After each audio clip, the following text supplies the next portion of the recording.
दोस्तों आपका most welcome हमारे चैनल में। तो कैसे हैं आप सब? उम्मीद करता हूं कि सब खैरियत से होंगे। दोस्तों आज हम आपको एक ऐसी रानी के जीवन के बारे में सब कुछ बताने वाले हैं जो कि बेहद ही रहस्यमयी है। जी हाँ, एक ऐसी महारानी जिसके बारे में सबको पता तो है, लेकिन सब कुछ पता होने के बाद भी कहते हैं कि किसी को कुछ नहीं पता। जी हाँ, आज हम आपको मिस्र की महारानी अंखेसेनमन के बारे में कई सारे रोचक तथ्य बताने वाले हैं, जिसे जानकर आपको बहुत हैरानी होगी। दोस्तों बस आपसे रिक्वेस्ट है कि इस वीडियो को बिना स्किप किए आप लास्ट तक जरूर देखना। तो चलिए शुरू करते हैं आज का नया एपिसोड। दोस्तों अंखेसेनमन का जन्म ऐसे समय में हुआ था जब मिस्र एक अभूतपूर्व धार्मिक क्रांति के बीच में था। उसके पिता ने एटन के पक्ष में मिस्र के पुराने देवताओं की प्रमुख पूजा को त्याग दिया था, जो अब तक सूर्य देवता के एक छोटे से पहलू के रूप में वर्णित है, जिसे सूर्य के डिस्क के रूप में जाना जाता है। माना जाता है कि उनका जन्म थेब्स में हुआ था। उनके पिता के शासनकाल के लगभग 4 वर्ष, लेकिन संभवतः उनके पिता द्वारा राज्य की नई राजधानी के रूप में स्थापित अखेतेन शहर में पली बढ़ी। 3 सबसे बड़ी बेटियां मेरिटटीन, मिक्ताटीन और एंखेसेनपाटीन वरिष्ठ राजकुमारियां बन गईं और अपने माता पिता के साथ सरकार और धर्म के कई कार्यों में भाग लिया। माना जाता है कि उसकी शादी सबसे पहले अपने ही पिता से हुई थी। मिस्र के शाही परिवारों के लिए असामान्य नहीं था। मिस्र के पिरामिड और ममी में हमेशा से दुनिया भर की दिलचस्पी रही है। ममी को लेकर पश्चिमी देशों में तमाम किस्से कहानियां चलन में हैं। इन पर कई फिल्में भी बनी हैं। ममी के बारे में और जानने के मकसद से कई तरह की रिसर्च और खोजबीन चलती रहती है। हाल ही में प्राचीन मिस्र के राजा तुतनखामेन को लेकर एक नई खोज की गई, जिसके बाद मिस्र के अधिकारियों ने एक चौंकाने वाला खुलासा किया है।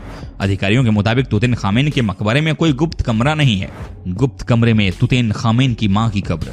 इससे पहले मिस्र के अधिकारी ये दावा करते रहे थे कि इस युवा राज के 3000 साल पुराने मकबरे की दीवार के पीछे एक गुप्त कमरा है।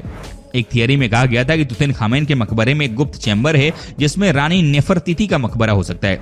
कई लोगों का मानना है कि रानी नेफरतिती तुतनखामेन की मां थी।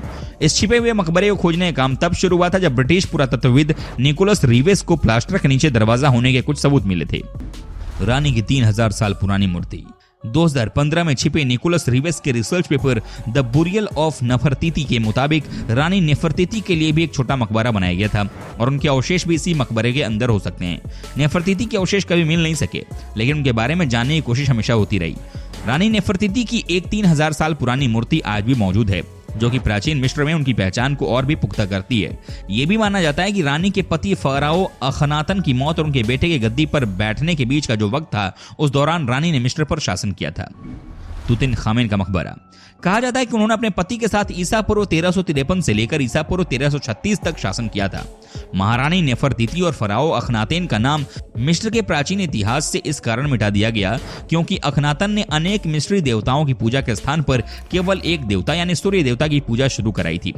पुरातत्वविद निकोलस के सनसनीखेज पेपर सामने आने के बाद कई और भी बातें सामने आई, जिससे गुप्त कमरा होने के दावे को बल मिला। मिस्र के अधिकारियों ने भी कह दिया था कि उन्हें 90% तक यकीन है कि तुतनखामेन के मकबरे में एक और गुप्त चैम्बर है। मकबरे की रिसर्च टीम के हेड डॉक्टर फ्रांसिस्की पोर्सेली ने कहा, ये बात कुछ हद तक थोड़ा निराश करने वाली है कि तुतनखामेन के मकबरे के पीछे कुछ नहीं मिला, लेकिन दूसरी तरफ मुझे ये भी लगता है कि ये एक अच्छा विज्ञान है। कौन था तुतनखामेन?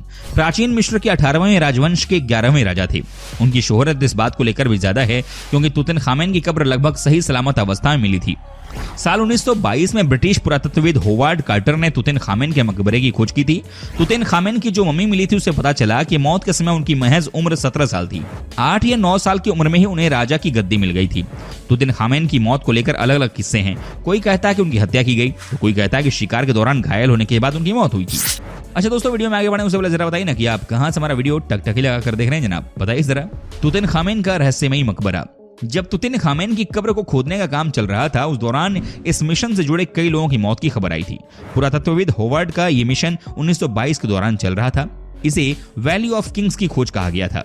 जब कई लोगों की संदिग्ध मौत के बाद इस मिशन में पैसे लगाने वाले ब्रिटिश रईस लॉर्ड कार्नवान की भी मच्छर काटने से मौत हो गई, तो इसे फराओ तुतनखामेन के श्राप का नतीजा बताया गया। कौन थी तुतनखामेन की सौतेली मां नफरतिती? दूर देश की राजकुमारी, खूबसूरत रानी या मौत की देवी? मिस्र के प्राचीन फिरौन तुतनखामेन के बारे में जितनी पहेलियां पुरातत्वविदों और इतिहासकारों के सामने रही हैं, उनकी सौतेली मां रानी नफरतिती भी उतना ही बड़ा रहस्य बनी रही। उनकी सौतेली मां रानी नफरतिती भी उतना ही बड़ा रहस्य बनी रही। उनसे जुड़ा एक सबूत करीब 100 साल पहले मिला था और उसके बाद से रिसर्चर और जानकारी जुटाने की कोशिश में लगे रहे। ना ही उनकी कभी मम्मी मिली और ना ही मकबरा। इससे मिस्र में उनकी क्या भूमिका थी और उनका जीवन कैसा था, ये ज्यादा लोगों को पता ही नहीं चल सका। माना जाता रहा है कि वो बेहद खूबसूरत थी और आमतौर पर उनकी चर्चा बेमिसाल खूबसूरती के लिए ही की जाती रही है। हालांकि मिस्र विशेषज्ञ प्रोफेसर एडन डॉडसन ने कुछ नई जानकारियां शेयर की हैं। फैली हैं कई भ्रांतियां। हिस्ट्री एक्स्ट्रा पॉडकास्ट में उन्होंने बताया कि नफरतिति के बारे में और वो कहां से आई, इसे लेकर कई भ्रांतियां हैं। उनका कहना है कुछ लोगों को लगता है कि वो एक राजकुमारी थी, कुछ का कहना है कि वो कहीं बाहर से आई थी। उनके नाम का मतलब है एक खूबसूरत महिला आ गई है, लेकिन उस काल में मिस्र में ऐसे नाम हुआ करते थे। एडन का कहना है कि पिछले कुछ सालों में नफरतिति के बारे में एक राजा की पत्नी होने से ज्यादा और भी कई बातें पता चली हैं। आगे चलकर फिरौन बनी। उन्होंने बताया अपने काल में नफरतिति मिस्र की दुश्मनों को भी आकर्षित करती थी, जो किसी और रानी में नहीं देखा गया। उनके संकेत अपने पति अखनातन के ताबूत पर भी मिलते हैं, जबकि वहां आमतौर पर मृत्यु की देवियां होती हैं। उनका कहना है कि नफरतिति का देवी की तरह सम्मान होने लगा था। एडन का दावा है कि नफरतिति आगे चलकर मिस्र की फिरौन भी बनी, जो कम ही महिलाएं कर सकी। दुनिया रहस्यों से भरी हुई है। हमारे आसपास की दुनिया में न जाने ऐसे कितने रहस्य हैं जिनके बारे में आज तक कोई नहीं जान पाया है। इसी तरह मिस्र एक ऐसी जगह है जहां पर न जाने कितने राज दफन हैं, जिन पर से आज तक पर्दा नहीं उठ सका है।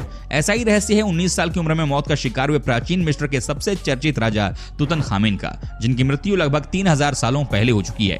लेकिन आपको जानकर हैरानी होगी कि आज इतने सालों के बाद भी तुतनखामेन की मौत को लेकर वैज्ञानिकों के तर्क अलग अलग हैं।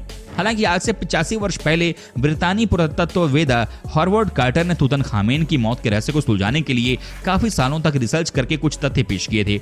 उन रहस्यों पर बात करने से पहले आइए जानते हैं तुतनखामेन के बारे में। कौन था तुतनखामेन? दोस्तों, प्राचीन मिस्र में राजा को फराओ कहा जाता था। तुतनखामेन मिस्र का राजा था जिसने मिस्र पर 1333 ईसा पूर्व से लेकर 1324 ईसा पूर्व तक शासन किया और महज 19 वर्ष की उम्र में उसकी मृत्यु हो गई। लेकिन इस कम उम्र में राजा की मौत एक पहेली ही बनकर रह गई। बहुत से लोगों का कहना था कि तट को राजघराने में चल रही रंजिश का शिकार होना पड़ा था, उनकी हत्या की गई थी, जबकि आज तक किसी भी वैज्ञानिक ने ऐसा दावे के साथ नहीं कहा है। रिसर्च में हुए चौंका देने वाले खुलासे। तुतनखामेन को जितनी प्रसिद्धि अपने शासनकाल में नहीं मिली होगी, उतनी मौत के बाद मिली, जब 1922 में कार्टर ने उनकी मम्मी ढूंढ निकाली। वैली ऑफ किंग्स में मिस्र के प्राचीन शासकों की मम्मी रखी गई है। उनके कब्र से सोने और हाथी दांत से बने आभूषणों का जखीरा निकला। कार्टर ने अपनी स्टडी में लिखा था कि जब मैंने पहली बार तुतनखामेन की मम्मी को देखा तो मम्मी ने ताबीज पहन रखा था और पूरा चेहरा सोने से बने मास्क से ढका हुआ था। इन सामानों को निकालने के लिए कार्टर और उनकी टीम के सदस्यों ने तुतनखामेन के शरीर के कई टुकड़े कर दिए। सोने के मास्क को हटाने के लिए गर्म छुरियों और तारों का इस्तेमाल किया गया। इस मास्क को बाम की तरह तुतनखामेन के चेहरे पर चढ़ाया गया था। काटे हुए शरीर को दोबारा ठीक करने के बाद 1926 में उसे फिर से पुरानी जगह पर रख दिया गया। उसके बाद से मम्मी को एक्सरे के लिए सिर्फ 3 बार बाहर निकाला गया है। वर्ष 1968 में हुए एक्सरे से ऐसा पता चला कि हड्डी का एक टुकड़ा उनकी खोपड़ी में धंसा हुआ है, जिससे कयास लगे कि 19 वर्षीय तुतनखामेन की मौत स्वाभाविक नहीं थी, बल्कि उनकी हत्या की गई होगी। रात में तुतनखामेन की मम्मी घूमते देखे जाने का दावा। मिस्र देश को पूरी दुनिया में रहस्यों के लिए जाना जाता है। कहा जाता है कि यहाँ रात के वक्त पिरामिडों के आसपास मम्मी घूमती दिखती हैं। साथ ही यहाँ अजीब तरह के संगीत की आवाज भी सुनाई देती है। तुतनखामेन के बारे में भी यही कहा जाता है कि कई बार सीटी स्कैन और पोस्टमार्टम से गुजरने के बाद भी मिस्र के पिरामिडों के पास तुतनखामेन की आत्मा को घूमते हुए देखा गया है। दोस्तों, उम्मीद करता हूँ कि आपको हमारा ये एपिसोड पसंद आया होगा। साथ ही दोस्तों, अगर आपको इस वीडियो पर कोई राय देनी है तो आप हमें कमेंट करके अपना फीडबैक दे सकते हैं। हमें आपके कमेंट का रहता है इंतजार। और हाँ, अगर आप हमारे चैनल पर नए हैं तो प्लीज चैनल को सब्सक्राइब जरूर कर दीजिएगा, क्योंकि हम आपके लिए रोज इस तरह के वीडियो बनाते रहते हैं। दोस्तों, अपना ख्याल रखिएगा। मिलेंगे अगले एपिसोड में, तब तक के लिए take care and bye bye.